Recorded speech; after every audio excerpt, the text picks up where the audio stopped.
with regard to changing the animal ordinance for almost a year now. Multiple meetings, countless phone calls, texts, emails, research, typing, no problem. I have participated in all of them gladly. But tonight I feel as an ordained minister the time has finally come to preach instead. Fortunately for everyone, it's going to be a very short sermon.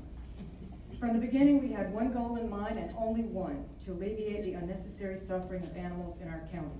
We decided on that goal after witnessing the horrific conditions day after day, month after month of one dog. But we knew there were hundreds more just like him living in similar or worse conditions. And after multiple contacts with animal control officers who all felt like they were, constrained, even paralyzed by weak and ineffective laws, the way forward was crystal clear. It even seemed simple at the time. The restrictions outlined in Spartanburg County's animal control ordinance had to be tightened so that they could provide meaningful and effective protection for those who could not protect themselves. That's why we're here, to give voice to those who cannot speak, but who desperately need someone, many someones in this case, to speak for them. Suffering.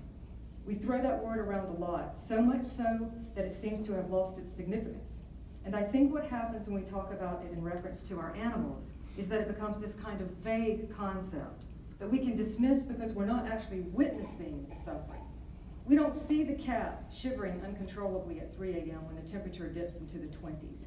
We don't feel the discomfort and panic when the dog can't get warm for days, or when it's so hot that no amount of panting will help.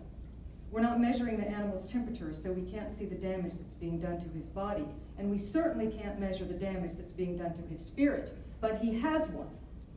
He is not an inanimate object. He is a living, breathing being who is not only capable of loving us unconditionally, happily bolting after whatever ball we throw for him, or curling up next to us when he senses that there's something wrong.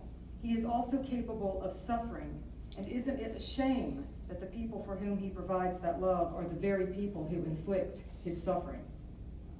We found our inspiration in a dog we named Willis, who spent years tied to a tree by a rope, enduring the harshest of conditions that none of us here tonight could survive. Nothing in the new ordinance would change Willis's life, except that now he could be tethered indefinitely to a stake in 20 degrees weather with a swivel on top of it instead of a tree. I hope and pray that you will find your inspiration in something other than issues of enforceability or in what can be prosecuted successfully. Using these as starting points only robs us of our humanity. So why don't we start with the suffering of innocent animals instead?